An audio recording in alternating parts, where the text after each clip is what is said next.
1999 की बात है, 23 जुलाई 1999। दुनिया के जो सबसे ज़्यादा भीड़ भाड़ वाले शहर, ख़ासतौर पर राजधानी, उनमें से एक जापान की राजधानी टोक्यो भी है। टोक्यो में दो एयरपोर्ट हैं, काफ़ी बिजी एयरपोर्ट रहता है। तो उसी टोक्यो के एक एयरपोर्ट से दोपहर को फ्लाइट 61 उड़ान भरती है। इस प्लेन को इसने उड़ान भरी थी टोक्यो के हानेडा एयरपोर्ट से, और इसे जाना था न्यू चिटोस एयरपोर्ट। जापान के अंदर ही ये एक दूसरा शहर है। तो दोपहर को इस फ्लाइट 61 ने उड़ान भरी, बोइंग 747। इसके अंदर कुल करीब 503 पैसेंजर थे। उनमें 14 बच्चे थे और साथ में 14 क्रू मेंबर। तो सब मिलाकर करीब 503 और प्लस 14 अगर हम जोड़ दें तो 517 लोग इस प्लेन में सवार थे। लगभग 1.5 घंटे का ये सफ़र था। मौसम साफ था, गर्मी का दिन, जुलाई का महीना। और 1999 ये वो दौर था जब एयरपोर्ट पर या हवाई सुरक्षा के दौरान सिक्योरिटी उतनी ज़्यादा नहीं थी जो आज के दौर में पूरी दुनिया में है, क्योंकि 9/11 भी इसके बाद ही हुआ था। उसके बाद तो खैर एयरपोर्ट की सुरक्षा की तस्वीर ही बदल गई।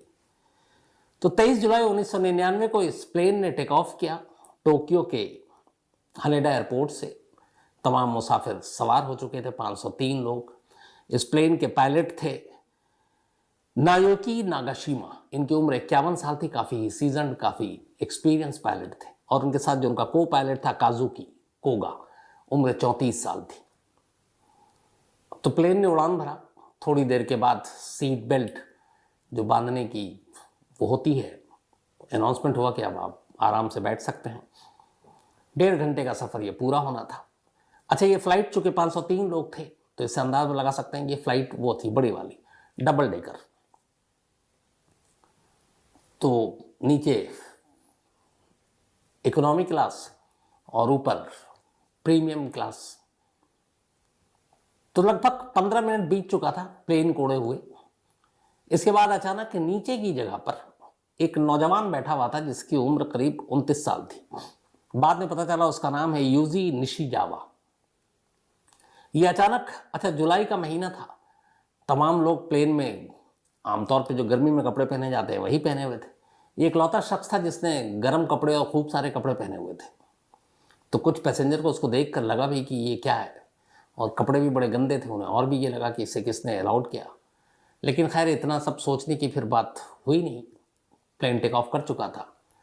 15 मिनट के बाद अचानक ये अपनी सीट से उठता है और उस सीढ़ी की तरफ जाता है जहाँ से ऊपर की तरफ जाना था। नीचे और ऊपर दो अलग अलग, मैंने आपको जैसा बताया। और जो पायलट और को पायलट, जो कॉकपिट था जहाँ बैठते हैं, वो ऊपर से अंदर जा सकते थे। तो निशिजावा अचानक उठता है और उस सीढ़ी के पास पहुँचता है और सीढ़ी से धड़धड़ाते हुए ऊपर चला जाता है। अब वो कॉकपिट के बाहर है। अचानक एक एयर होस्टेस उसके आगे से गुजरती है, वो उसे पकड़ लेता है। पकड़ने के बाद वो अपनी जेब से उसी वक्त, बहुत ज़्यादा नहीं, एक 20 सेंटीमीटर की साइज का एक चाकू निकालता है। चाकू को वो गले पे रखता है एयर होस्टेस के और कहता है कि कॉकपिट का दरवाज़ा खोलो। कॉकपिट के अंदर पायलट और को पायलट। अच्छा, इससे पहले कुछ ऐसे इंसिडेंट हो चुके थे जिसके बाद से ये हुआ कि कॉकपिट का दरवाज़ा बंद रहेगा और या तो वो अंदर बैठा हुआ पायलट वो पायलट खोल सकता है, या फिर जो क्रू मेंबर हैं उनके पास वो सारी आईडीज़ और ये होती हैं जिससे वो खोल सकती हैं। तो चाकू की नोक पर वो एयर होस्टेस को अपने साथ ले गया, कॉकपिट का दरवाज़ा खोलने के लिए कहा। जान पर बन आई थी, इसलिए एयर होस्टेस ने दरवाज़ा खोल दिया। दरवाज़ा खुलते ही वो कॉकपिट के अंदर गया। कॉकपिट में घुसते ही सबसे पहले वो को पायलट काजुकी कोगा उसको चाकू दिखाता और कहता खड़े हो जाओ। चाकू देखकर वो घबरा जाता है, इधर पायलट भी घबरा जाता है कि ये क्या अचानक, और चाकू को नोक पर को पायलट को उसकी सीट से खड़ा कराता और कहता बाहर निकलो। उसकी भी जान पर बनी हुई थी। को पायलट बाहर निकल जाता है। इसके बाद वो कॉकपिट का दरवाज़ा अंदर से बंद कर लेता है।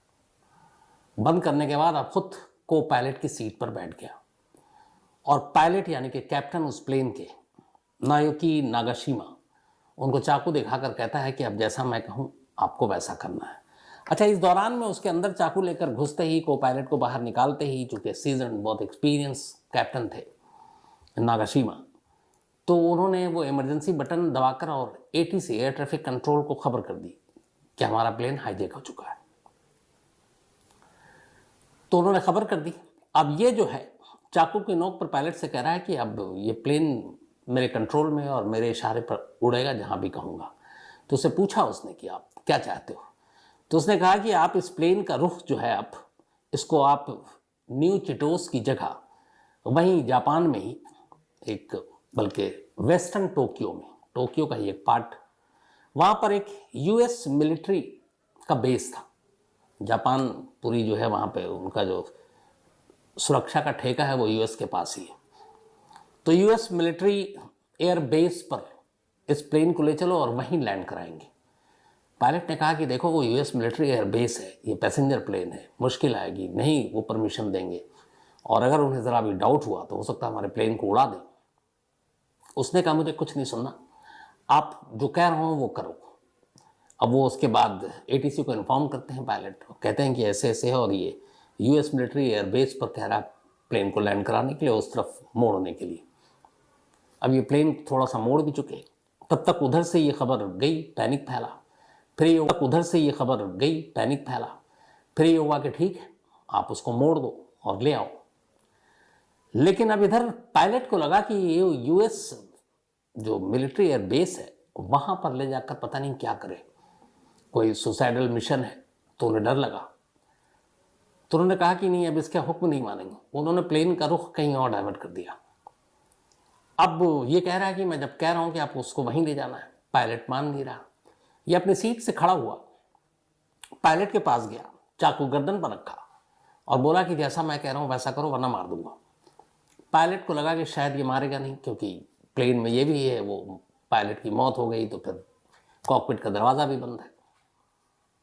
लेकिन वो बहुत सीरियस था। उसने कई बार कहा कि जैसा मैं कह रहा हूँ यूएस मिलिट्री एयरबेस की तरफ प्लेन को मोड़ो। पायलट ने मना किया और आखिरकार उसने अचानक जो गर्दन पर चाकू रखा था वो चाकू घुमा दिया। इसके बाद उसने उस चाकू से कई वार किए गर्दन पर। पल भर के अंदर 51 साल के पायलट नाइकी नागाशिमा अपनी ही सीट पर लगभग उनका गला 90% कट चुका था। खून ही खून कॉकपिट में, हाथ से सब कमान छूट गया। इत्तेफाक से जब वो ये सारी बातें कर रहे थे, प्लेन ऑटो उस पे था, मोड पे। अब ये वापस आता है और को पायलट की सीट पर पायलट को मारने के बाद बैठ जाता है। बैठने के बाद अब ये प्लेन को कंट्रोल करने की कोशिश कर रहा है। इधर बाहर को पायलट निकला हुआ और उसे ये पता नहीं चल रहा कि अंदर क्या हो रहा है। तमाम क्रू मेंबर घबरा रहे हैं। लेकिन उसके बाद अचानक ये होता है कि जब पायलट का कत्ल हो जाता है तो प्लेन के अंदर टर्बुलेंस शुरू हो जाती है, हिलने डुलने लगता है और प्लेन बहुत तेजी के साथ नीचे की तरफ आ रहा है। को पायलट बाहर समझ जाता है कि कुछ गड़बड़ है। इधर उस प्लेन के अंदर 14 बच्चे थे। जब एयर टर्बुलेंस में आमतौर पर फ्लाइट में बहुत हिलती है तो बहुत सारे लोगों को डर भी लगता है, उनमें मैं भी एक हूँ। तो खासतौर पर बच्चे रोने लगे। अब क्रू मेंबर को लगा कि अगर बच्चे इस तरह से रोने लगेंगे तो हालात और बिगड़ेंगे। तो उन्होंने भी अपना थोड़ा दिमाग लगाया और उस वक्त एक जो कार्टून सीरियल्स आते थे उस तमाम बच्चों के सीट के आगे जो वो था उस पर उन्होंने वो कार्टून लगा दिया। बच्चे कार्टून देखकर उसी में फिर उलझ गए और वो भूल गए कि प्लेन हिल रहा है, क्या हो रहा है। लेकिन बड़ों में खौफ था और प्लेन तेजी से नीचे की तरफ। को पायलट को लग गया कि मामला गड़बड़ है। को पायलट ने फिर कहा कि अब कुछ करना पड़ेगा, बाहर बैठकर तमाशा देखने का कोई फायदा नहीं है। अच्छा, कॉकपिट का दरवाज़ा अंदर से बंद था। कुछ पैसेंजर्स को बताया गया कि ऐसे ऐसे हालात हैं। पैसेंजर को भी तब तक अंदाज़ा हो गया था, ऊपर जो बैठे हुए थे डिगर, कि को पायलट बाहर है, काफ़ी देर से कुछ गड़बड़ है। तो तमाम कुछ लोगों को तैयार किया गया, उनकी टाई, बेल्ट्स, ये सारी चीज़ें निकाले गए। कुछ हट्टे कट्टे पैसेंजर थे, उनको एक साथ लिया गया और इसके बाद अब दरवाजे को खोलने की कोशिश की गई। दरवाज़ा खुल नहीं रहा था, तो अब ये था कि किसी तरह उसे तोड़ा जाए और आखिरकार काफ़ी कोशिश के बाद दरवाज़ा टूट गया कॉकपिट का। को पायलट और उनके साथ कुछ अच्छे मसलमैन जो पैसेंजर थे वो अंदर दाखिल होते हैं तो अंदर का मंजर देखकर उनकी चीखें निकल जाती हैं। पायलट अपनी सीट पर मुर्दा पड़े हैं, गला 90% कट चुका है, चारों तरफ खून ही खून है, और एक दूसरा नौजवान वो को पायलट की सीट पर बैठकर और प्लेन को उड़ाने की कोशिश कर रहा है। और प्लेन इस वक्त इतनी तेजी से नीचे आ रहा है कि बस कभी भी क्रैश कर सकता है।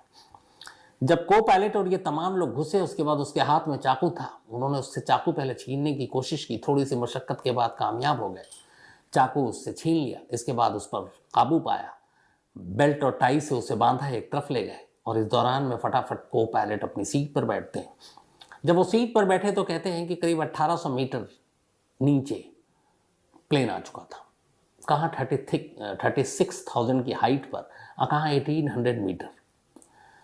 अगर कुछ देर और देरी होती तो शायद ये प्लेन क्रैश कर जाता, लेकिन खैर इसके बाद फिर काबू पाया गया। इसके बाद प्लेन को फिर से जो उसकी एल्टीट्यूड थी उसकी हाइट दी गई, और उसके बाद को पायलट ने फिर बताया, एटीसी को संपर्क किया और कहा कि यहाँ ये हाल है, पायलट अपनी सीट पर मुर्दा है और हमें इमरजेंसी लैंडिंग की ज़रूरत है, एयरपोर्ट पर डॉक्टर की ज़रूरत है।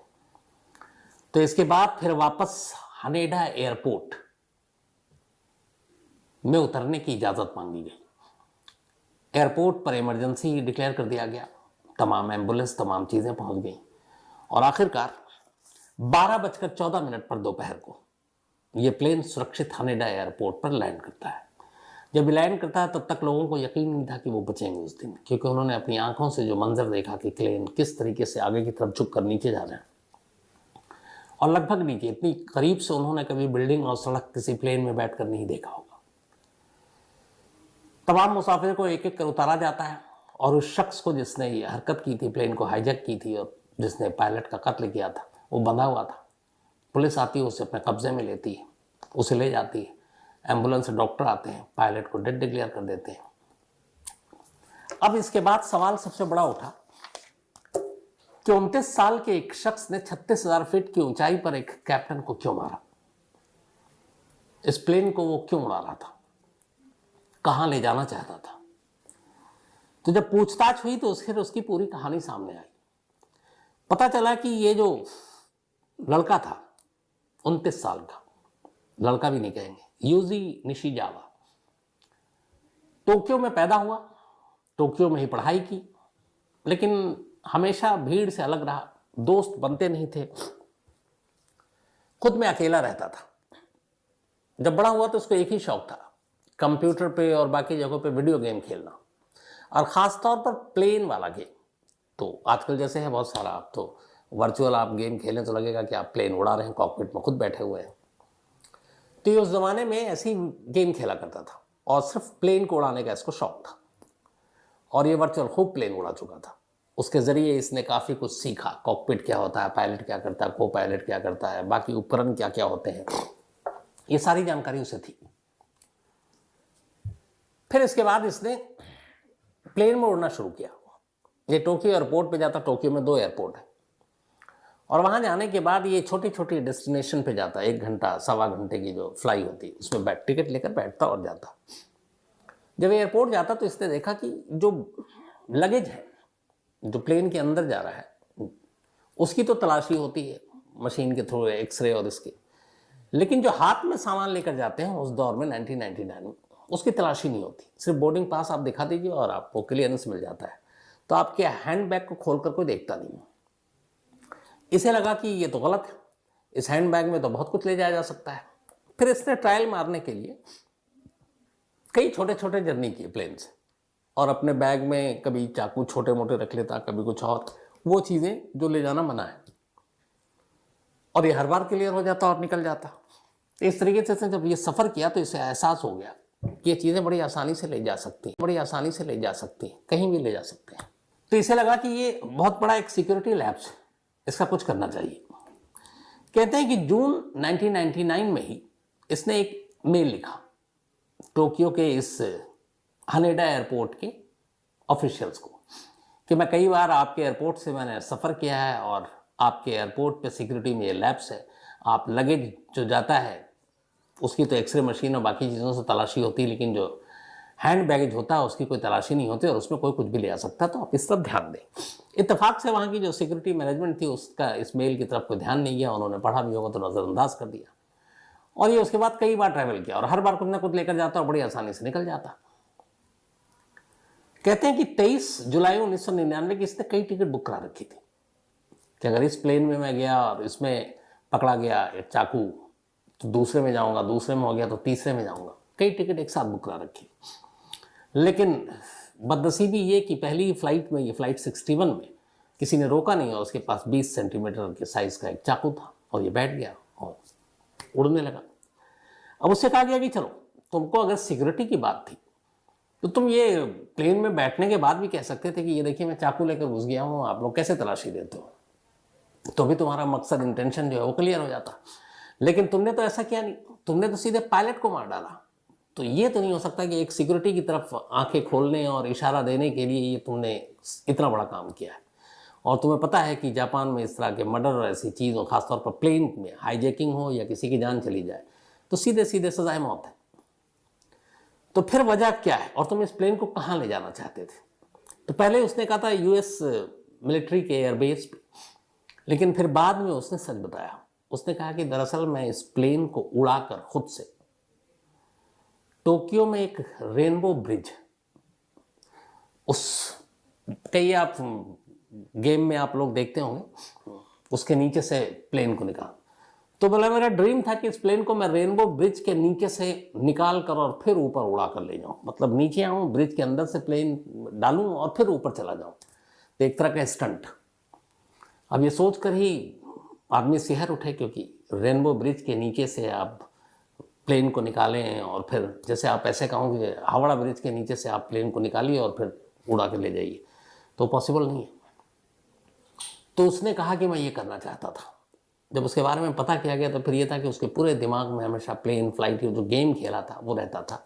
और दूसरा, ये डिप्रेशन का शिकार था और अक्सर ये दवाएं लेता था। जिस रोज़ 23 जुलाई 1999 को ये इंसिडेंट हुआ, उस दिन भी इसने ड्रग्स ली थी और उससे खुद पता नहीं होता कि मैं कहाँ पर हूँ। और इसीलिए वो जो गेम में खेलता उसे लगता है प्लेन ऐसे ही उड़ाते हैं। तो उस वक्त भी वो प्लेन को उसी तरीके से उड़ा रहा था जो इसके दिमाग में गेम में था, जबकि गेम और हकीकत में बहुत फ़र्क होता है। तो जब उसकी ये सारी चीज़ें पता चली, फिर उसके डॉक्टर से कंसल्ट किया गया तो पता चला है कि पहले भी बहुत सारे ऐसे ड्रग्स लेता और कई बार उस ड्रग्स के इन्फ्लुएंस में रहता उसी, तो उसको कुछ पता नहीं चलता कि अच्छा क्या बुरा क्या है।